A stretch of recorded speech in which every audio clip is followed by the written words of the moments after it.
Bonjour à tous. Alors aujourd'hui, le café du samedi, le fameux café du samedi de GL Citoyen sera un petit peu différent puisque je vais vous annoncer la naissance d'autre chose. Alors comme vous le savez aussi, pareil, ceux qui me suivent, j'ai toujours dit depuis 4 ans que je ferai personnellement feu de tout bois. Feu de tout bois, ça veut dire je n'ai jamais voulu défendre une boutique, GL ou quoi que ce soit. J'ai toujours voulu, à titre personnel et en collectif, participer à toutes les, toutes les initiatives citoyennes, toujours stop politicien, autre chose et quoi avant qui. Hein, ce sont les trois bases de mon action et de l'action de GL et de l'action de tous les gens qui sont avec moi. Donc tant que ça correspondait à ça, nous avons mis nos, pas dire des compétences, mais enfin tout notre travail en commun pour essayer de construire quelque chose de plus solide. J'ai fait plein d'interventions dans plein de choses différentes. Et là, le 12 juillet, pour moi, et comme pour beaucoup, je crois, bon, moi, ça fait longtemps que, je suis pas le seul, je démontre que nous sommes déjà en dictature depuis longtemps, mais je ne pensais même moi, qui suis quand même complotiste, hein, attention, bon, eh bien, même moi, je ne pensais pas qu'il irait aussi loin. C'est-à-dire que l'arrogance qui lui est donnée par la force de ses soutiens, dont lui est conscient, donc il sait très bien qu'il ne risque rien, pour l'instant, le fait, il n'y a plus de limite. Voilà. Nous avons donc eu le 12 juillet l'intervention d'un véritable dictateur d'une république bananière, qui annonce les lois avant même qu'elles soient votées, parce que de toute façon, il sait qu'elles seront votées. C'est rien que ça, déjà, on voit un petit peu dans quel bateau nous sommes. Donc, pour moi, c'était un déclic. Et pas que pour moi, d'ailleurs, pour pas mal de gens qui ont décidé, cette fois-ci, de construire le navire ultime. On appelle ça un navire. Le navire ultime qui va regrouper vraiment toutes les forces constructives de ce pays, les forces citoyennes, mais aussi des individus, des gens qui ont travaillé de leur côté, qui ont préparé des choses, des propositions, des idées, des analyses, qui sont motivés, qui viennent des quatre coins de France, qui sont des métiers, de carrières complètement différentes. Et donc nous allons commencer à construire ce bateau qui va s'appeler le Conseil national de libération. Donc ce conseil, cette association de compétences, de mouvements, de travaux qui ont été faits depuis déjà des années pour certains, quelques mois pour d'autres, va se traduire par une action collective. Alors évidemment, on ne va pas vraiment présenter un programme, parce que le programme précis, on ne peut pas vraiment se mettre d'accord sur un programme dans un délai aussi court. En revanche, on va essayer de présenter une alternative, une méthode, avec comme pierre angulaire, reconstruire, ou construire, je ne sais pas, notre démocratie. Notre démocratie a été kidnappée depuis 2017. Alors bon, ça a commencé avant les trahisons, mais en tout cas depuis 2017, c'est clair et net, on peut le prouver tous les matins. Une caste de mondialistes, milliardaires, a placé, comme ça, comme on place un produit en rayon, a placé Emmanuel Macron en tête de gondole des médias, lui a construit sa légende et lui a dégagé le terrain pour le faire arriver à l'Élysée. Et c'est de là qu'il tire son arrogance. Parce que lui, depuis le premier jour, bien, souvenez-vous quand même, on n'a jamais vu un président qui, dès le premier jour de son arrivée, un peu d'humilité, un peu de je m'adapte au poste, quoi. Non, tout de suite, arrogance. C'est-à-dire qu'il savait qu'il était là pour un long moment et que de toute façon, ceux qui le délogeraient, ce ne seront pas les électeurs, c'est pas nous, hein, ce seront ses patrons, à lui, de la caste. Et qui vont placer d'ailleurs, à mon avis, Édouard Philippe. Bon, mais revenons à nos moutons. Donc là, toutes les limites ont été dépassées. La liberté d'expression n'existe plus depuis 2017. Les médias sont monocordes à 95%.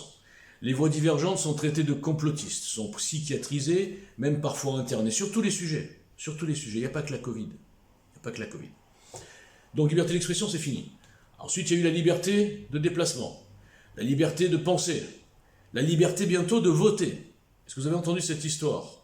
Il faudra donc un pass sanitaire, être un bon mouton, s'être bien vacciné, avoir bien cru à toute la propagande pour pouvoir voter. Qui sont ces gens ? Majorité des électeurs de Macron. Donc maintenant, il a inventé un truc. Ils ont inventé un truc. Le droit de voter que si on est déjà d'accord avec la ligne générale d'un des candidats. Je ne sais pas si vous imaginez, on se croit vraiment dans un film.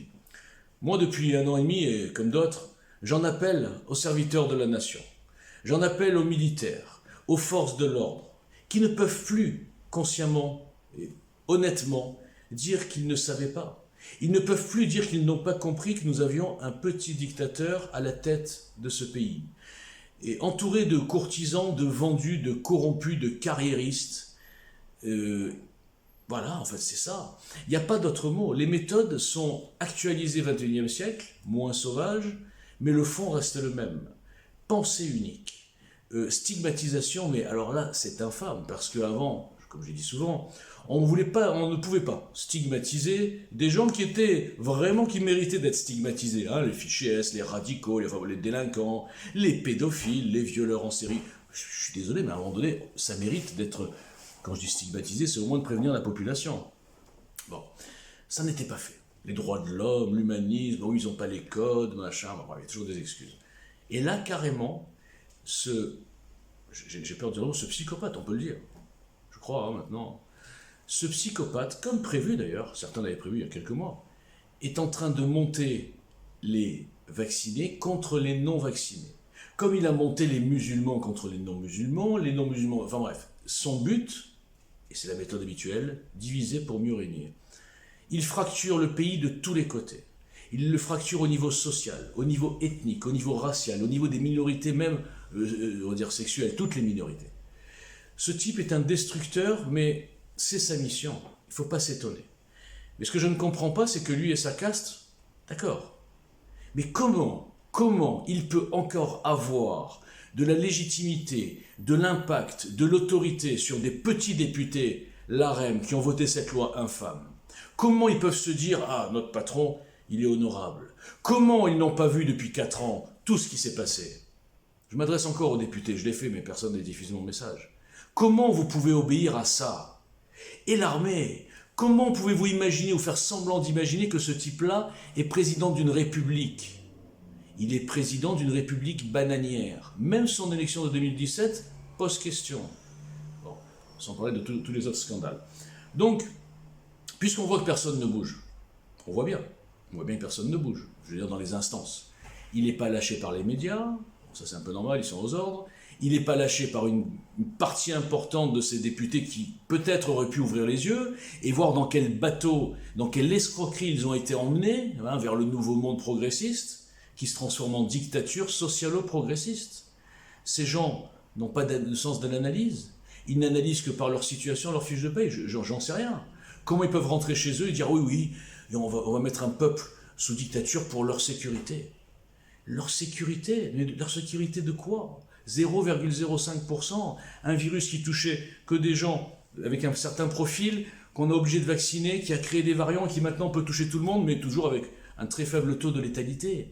On arrête un pays, on casse une classe sociale, on rend fou les gens depuis 1 an et demi avec des ordres, des contre-ordres, on leur enlève tous les plaisirs de la vie, ils ne peuvent plus voir leur famille, ils sont traités comme des pestiférés. Pourquoi? Pour rien. On leur met des amendes, on les poursuit, on les surveille. Mais jusqu'à quand vous allez marcher dans cette folie furieuse? Et nous avons des VRP qui viennent nous diffuser la panique. 1 an et demi de propagande, 1 an et demi de mensonges, 1 an et demi de nombre de morts exagérés, de nombre de morts même pas vérifiés. C'est Covid, tout est Covid. Quand il fallait que tout soit Covid, tout était Covid. Et depuis que les gens sont vaccinés, rien n'est Covid. Parce qu'on ne sait jamais, ils vont peut-être faire le lien avec le vaccin. Mais vous vous rendez compte que tout est ouvert, que la stratégie est ouverte, et il n'y a que des abrutis qui peuvent suivre, ou des vendus. Ouvrez les yeux. Ouvrez les yeux. Donc le Conseil national de libération va vous faire ouvrir les yeux. Nous allons grouper toutes nos compétences. Je l'ai dit, il n'y aura pas de porte-parole. On n'est pas un parti politique avec un chef, le porte-parole de ci. Non, on sera tous des porte-parole. Excusez-moi. Nous voulons, on me dit de ne pas dire trop je suis désolé. Nous voulons que le CNL soit un échantillon de la France. Et que chacun puisse parler au nom du CNL. Et que c'est pas grave si la personne dit quelque chose qui n'est pas tout à fait dans la ligne écrite, c'est pas un problème. On n'est pas un parti politique, on n'est pas avec des éléments de langage. Aujourd'hui, il faut parler avec le cœur, avec les tripes. Et c'est ce qu'on va faire. Donc nous allons vous regrouper. Et vous allez voir que les messages qui vont s'enchaîner, la présentation que nous allons faire, vous allez vous y retrouver. Même si vous êtes de gauche, de droite, du centre, peu importe. Nous allons activer sur les bases communes les aberrations que 90% des Français ne supportent plus. Moi, effectivement, je le dis, je suis un peu de droite, ok, il y a des gens un peu de gauche, peu importe, mais il y a plein de points communs entre nous. Il y a plein d'aberrations qu'on ne peut plus supporter, notamment justement au niveau de la démocratie. Alors sans tomber dans l'exagération, dans les constituantes, on va réécrire la Constitution, on va tous se mettre ensemble, ça, c'est pas efficace. Et ça n'intéresse pas les 90% des gens.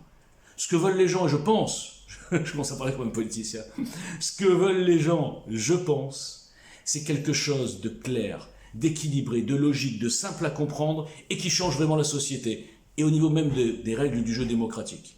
Ils ne veulent pas commencer à faire des réunions qui n'en finissent pas pour gratter une virgule. Ils ne veulent plus de théorie, ils ne veulent plus d'incantation.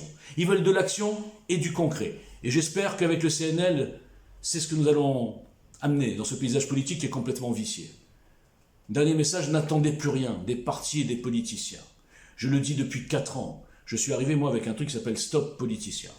Je vous ai dit, les partis sont consanguins. LR, EM, PS, LR, c'est pareil. Même politique. Libéral, liberticide, européiste, mondialiste. C'est pas ce que le peuple veut. C'est exactement le contraire de ce que nous voulons, en tout cas en majorité.